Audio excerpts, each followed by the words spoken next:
Oi pessoal, hoje eu quero falar sobre as curiosidades sobre a Croácia.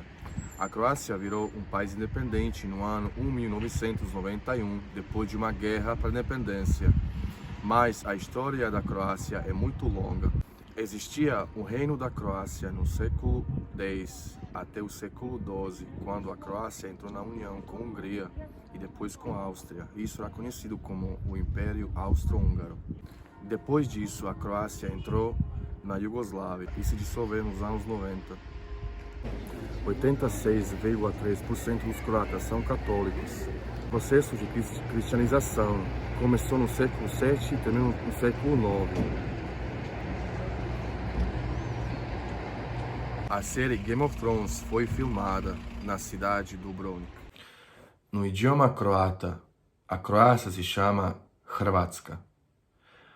A Croácia tem menos que 4 milhões de habitantes e o tamanho da Croácia é equivalente ao tamanho de Paraíba. Vocês sabiam que no idioma croata tem muitas palavras de origem turca, húngara, alemã e italiana por causa de influência na história croata? Por exemplo, a palavra čarapa, a meia, veio do idioma turco. A palavra cipela, o sapato, veio do húngaro. A palavra barca, ou o barco, veio do italiano. Entre várias outras que temos aqui. Desde a independência, em 1991, a Croácia se qualificou 3 vezes nas semifinais nas Copas do Mundo e ganhou 2 bronzes e 1 prata. Os croatas já tinham o próprio alfabeto que já usavam no século X. Deixou de ser utilizado no século XIX, mas ainda dá para ver ele na cultura, arte, tatuagens, etc. Vocês sabiam que a gravata é uma invenção croata?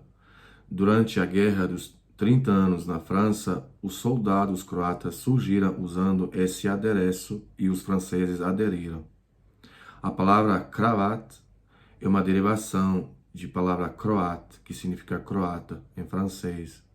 A Croácia tem mais que 1.244 ilhas, mas a maioria não é habitada.